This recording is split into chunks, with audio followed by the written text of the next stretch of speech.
Hello दोस्तों, Aaron classes में आपका स्वागत है। आज का हम टॉपिक पढ़ेंगे पठार के बारे में। यहाँ से वर्ग 3 की एग्ज़ाम में 2011 में एक प्रश्न पूछा गया था कि भारत का सबसे ऊंचा पठार कौन सा है, या विश्व का सबसे ऊंचा पठार कौन सा है, ये क्वेश्चन पूछा गया था। पठार क्या होते हैं? पठार परिभाषा: स्थल मंडल के वे ऊंचे स्थान जिनकी ऊपरी भाग समतल होता है, पठार कहलाते हैं। इनकी चोटी नहीं होती है।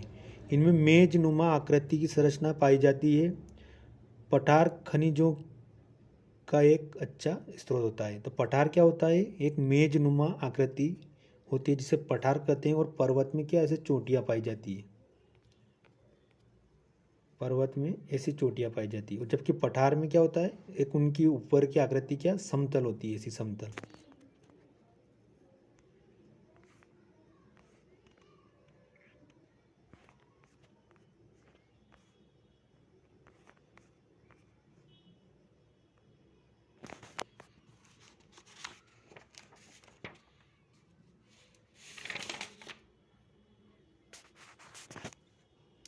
दोस्तों, ये है पामीर का पठार। पामीर का पठार इधर दे रखा है, विश्व का सबसे बड़ा पठार पामीर का पठार। और इसके बीच में ये हिमालय आ जाता है, और इसके इस साइड ये हिंदू कुश पर्वत है। तो पामीर का पठार विश्व का सबसे बड़ा पठार पामीर का पठार। ये यहाँ पर कुनलुन पर्वत है। ये तिब्बत का पठार है। विश्व का सबसे ऊंचा पठार तिब्बत का पठार है। ये अरावली रेंज है। ये मेवाड़, ये विंध्याचल रेंज, ये बुंदेलखंड, ये बघेलखंड, ये हिमालय पर्वत, ये शिलांग पठार,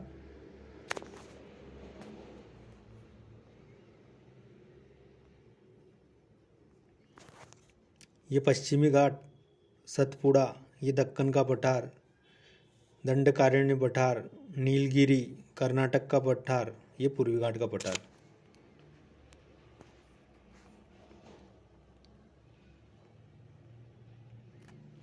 मेवाड़ का पठार राजस्थान और मध्य प्रदेश में फैला हुआ है। और मेवाड़ का पठार अरावली श्रेणी को मालवा के पठार से अलग करता है। तो अब देखते हैं अपन कि मेवाड़ का पठार, ये मेवाड़ का पठार दे रखा है। तो ये मेवाड़ का पठार है ना, ये बीच में, ये अरावली श्रेणी और मालवा, ये मालवा का पठार, इन दोनों को अलग। तो मालवा का पठार और अरावली श्रेणी को कौन अलग करता है? तो ये मेवाड़ का पठार अलग करता है। मालवा का पठार,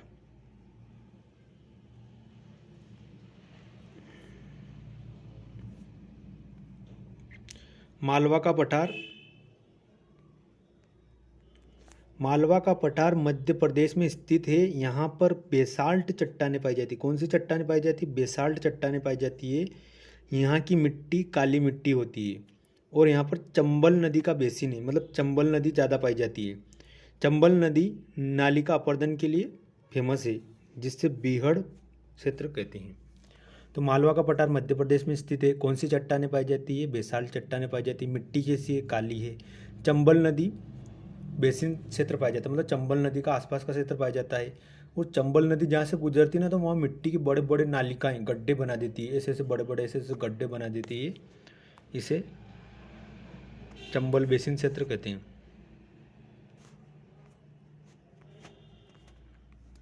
ये रहा मालवा का पठार। कहाँ है मालवा का पठार? ये रहा मालवा का पठार। ये मालवा का पठार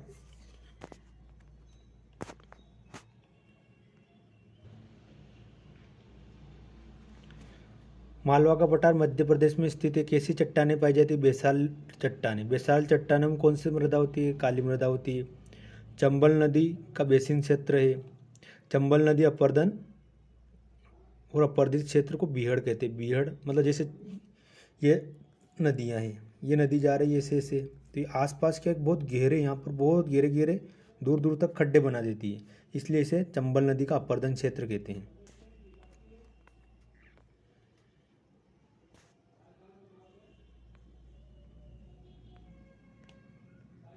बुंदेलखंड का पठार, बुंदेलखंड का पठार उत्तर प्रदेश और मध्य प्रदेश में फैला हुआ है। यहाँ पर ग्रेनाइट चट्टानें पाई जाती है और लाल मिट्टी पाई जाती है। यह पठार बेतवा नदी के बेसिन क्षेत्र में। बुंदेलखंड का पठार कहाँ पर पाया जाता है? उत्तर प्रदेश और मध्य प्रदेश में फैला हुआ है। कौन सी चट्टानें पाई जाती है? ग्रेनाइट चट्टानें पाई जाती है। यहाँ की मिट्टी कैसी है? लाल मिट्टी है। इस पठार पर कौन सी नदी बहती है? तो बेतवा नदी बहती है। बघेलखंड का पठार, यह पठार भी मध्य प्रदेश और उत्तर प्रदेश में फैला हुआ है और यह बुंदेलखंड पठार को छोटा नागपुर के पठार से अलग करता है। तो बुंदेलखंड के पठार और छोटा नागपुर के पठार को कौन अलग करता है? तो बघेलखंड का पठार अलग करता है। यहाँ पर सोन नदी को महानदी से भी अलग करता है। ये रहा दोस्तों बुंदेलखंड का पठार जो कि मध्य प्रदेश और यूपी में फैला हुआ है। बघेलखंड का पठार, ये रहा बघेलखंड का पठार, ये भी मध्य प्रदेश और यूपी में फैला हुआ है। तो ये जो बघेलखंड का पठार है ना, बुंदेलखंड, ये बुंदेलखंड का पठार और ये छोटा नागपुर के पठार को अलग करता है। तो ऐसा पूछा जाए दोस्तों कि बुंदेलखंड के पठार और छोटा नागपुर के पठार को कौन अलग करता है? तो ये बघेलखंड का पठार अलग करता है। कौन सा करता है दोस्तों? ये बघेलखंड का पठार बुंदेलखंड के पठार और छोटा नागपुर के पठार को अलग करता है। छोटा नागपुर का पठार, यह पठार झारखंड, छत्तीसगढ़, पश्चिम बंगाल, बिहार तक फैला हुआ है। इस पठार में के क्षेत्र में धारवाड़, कोटप्पा, गोंडवान प्रकार की चट्टानें पाई जाती है। इस पठार से धातु, अधातु, कोयला तीनों प्रकार की खनिजों का उत्पादन किया जाता है। खनिजों का भंडार अधिक होने के कारण इसे भारत का रूर प्रदेश कहते हैं। तो भारत का रूर प्रदेश किसे बोलते हैं दोस्तों? तो छोटा नागपुर के पठार को। छोटा नागपुर के पठार में कौन कौन से पठार आते हैं? तो हजारीबाग का पठार छोटा नागपुर पठार के अंतर्गत आता है। रांची का पठार, ये भी छोटा नागपुर पठार के अंतर्गत आता है। तो ये हजारीबाग का पठार और रांची का पठार किसका हिस्सा है? तो छोटा नागपुर का पठार का हिस्सा है। तो अपन को किस तरह याद रखना है कि कौन सा पठार कहाँ पर है और उसकी क्या मेन विशेषता है। इतना पढ़ना, ज़्यादा डिटेल पढ़ने की जरूरत नहीं है। शिलांग का पठार, शिलांग का पठार कहाँ पर है? शिलांग का पठार मेघालय का पठार भी कहते हैं। शिलांग के पठार को मेघालय का पठार भी कहते हैं। यह प्रायद्वीपीय पठार का विस्तार है और यह पठार मेघालय में वर्षा कराने में सहायक है। गारो खांसी जयंती शिलांग पठार यहीं पर है और कीप नुमा आकृति के कारण वर्षा अधिक होती है। तो दोस्तों ये रहा है शिलांग का पठार। शिलांग का पठार कहाँ पर है? ये उत्तरी पूर्वी हिमालय क्षेत्र में है और ये मेघालय के अंतर्गत यहाँ पर गारो खांसी जयंती नामक पहाड़ियाँ पाई जाती है और शिलांग का पठार ये यहाँ पर है मेघालय में। स्थिति मालूम पड़ जाएगी कि कौन। दक्कन का पठार, यह भारत में महाराष्ट्र में। दक्कन का पठार कहाँ पर स्थित है? भारत में महाराष्ट्र में।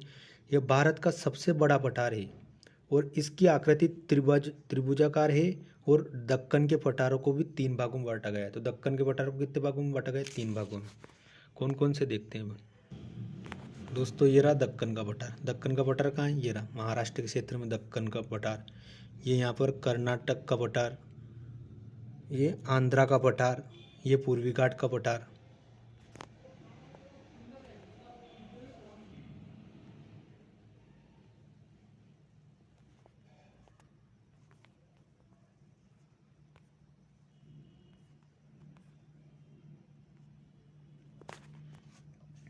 दक्कन के पठार को 3 भागों में बांटा था। कौन कौन से? जिसे सबसे पहले पढ़ेंगे कर्नाटक का पठार। कर्नाटक का पठार दक्कन के पठार का हिस्सा है। यहाँ पर कुद्रेमुख हिल और बाबा बुदान पर्वत इसी पठार का हिस्सा है और यह लौह अयस्क का एक अच्छा स्रोत है। आंध्र प्रदेश का पठार, इसे तेलंगाना का पठार भी कहते हैं। गोदावरी और कृष्णा बेसिन क्षेत्र में पाया जाता है पठार। यह बेसिन चावल उत्पादन के लिए अच्छा माना जाता है। अब एक और पठार कौन सा है? दंडकारण्य पठार। दंडकारण्य पठार, यह पठार, इस पठार के क्षेत्र में खनिजों के भंडार पाए जाते हैं लेकिन यह क्षेत्र आर्थिक रूप से संपन्न अथवा विकसित नहीं है, अतः यह खनन कार्य निरंतर रूप से नहीं हो पाया है। तो ये दक्कन पठार के 3 भाग थे। कौन कौन से? कर्नाटक का पठार, आंध्र प्रदेश का पठार और दंडकारण्य का पठार।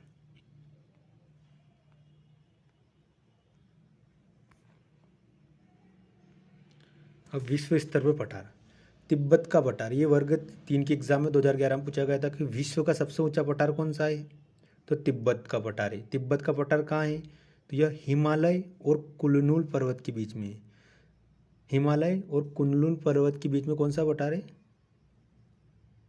तो तिब्बत का पठार है। पामीर का पठार, यह विश्व का सबसे बड़ा पठार है, इसे संसार की छत के नाम से जाना जाता है। भारत का अगर सबसे बड़ा पठार पूछे तो दक्कन का पठार, भारत का सबसे ऊंचा पठार पूछे तो लद्दाख का पठार। तो कौन कौन से क्वेश्चन आ सकते हैं यहाँ से, भारत का सबसे ऊंचा पठार, भारत का सबसे ऊंचा पठार कौन सा है, तो भारत का सबसे ऊंचा पठार लद्दाख का पठार है। लद्दाख का पठार कहाँ पर, जम्मू कश्मीर में। भारत का सबसे बड़ा पठार दक्कन का पठार, दक्कन का पठार कहाँ पे आ गया है, तो ये महाराष्ट्र क्षेत्र के आसपास आ गया है, पूर्वी पश्चिमी घाट में, पश्चिमी घाट के क्षेत्र के अंतर्गत। और सबसे बड़ा विश्व में पठार पामीर का पठार, जिसे संसार की अपन छत के नाम से जानते हैं। सबसे ऊंचा पठार पूछे तो तिब्बत का पठार, तिब्बत का पठार किसके बीच में, तो यह हिमालय और कुनलुन पर्वत के बीच में। ये रहा दोस्तों, तिब्बत का पठार विश्व का सबसे ऊंचा पठार है, जो हिमालय पर्वत और कुनलुन पर्वत के बीच में है। पामीर का पठार कहाँ है, तो पामीर का पठार ये रहा। पामीर का पठार किस किस के बीच में, पामीर का पठार ताइशान का पठार, पामीर का पठार किस किस के बीच में, तो दोस्तों पामीर का पठार हिंदू कुश पर्वत और हिमालय पर्वत के बीच में। ये रहा हिंदू कुश पर्वत, ये बीच में पामीर का पठार, ये हिमालय पर्वत, ये हिमालय का पठार, तो ये हिंदू कुश पर्वत, ये पामीर का पठार और हिमालय का पर्वत का पठार।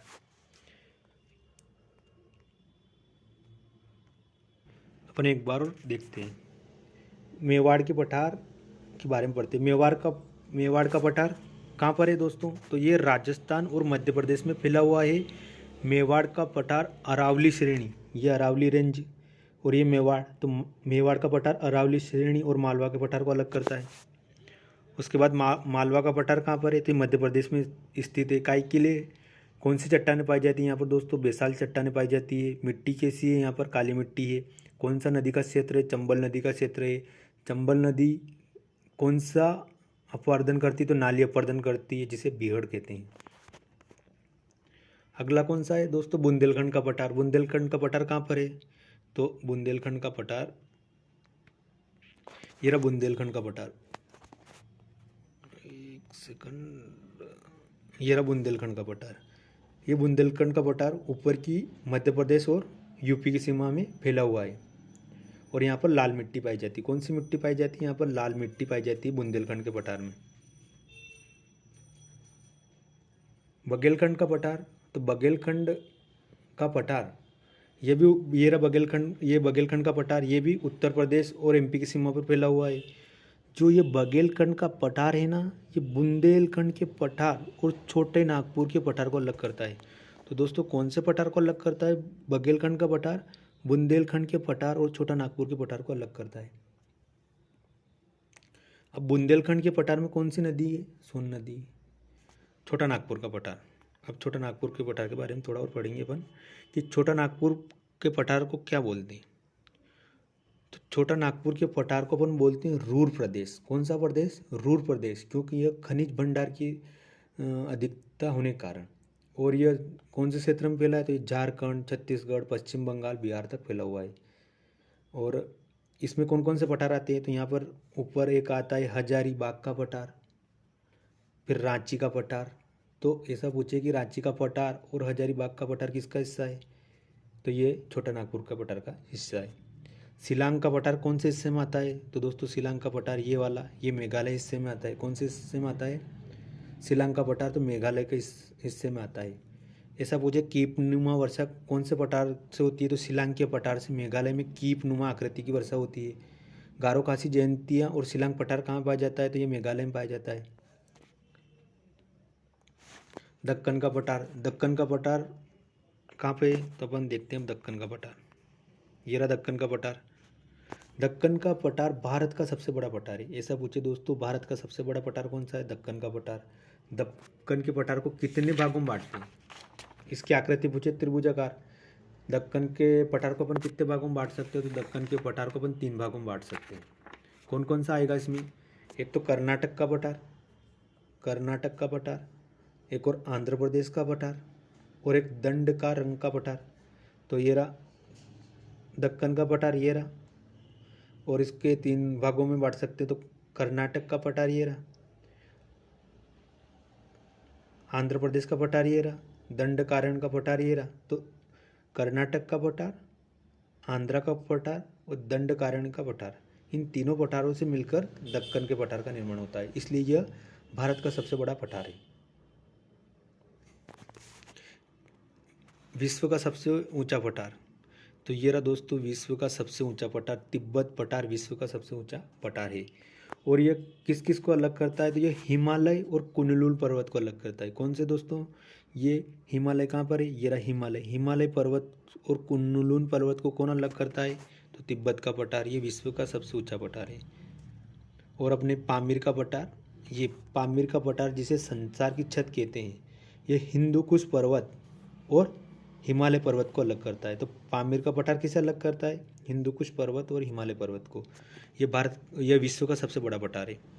और भारत का सबसे ऊंचा पठार, तो भारत का सबसे ऊंचा पठार लद्दाख का पठार है। एक बार और पहले विश्व स्तर पर देख लेते हैं।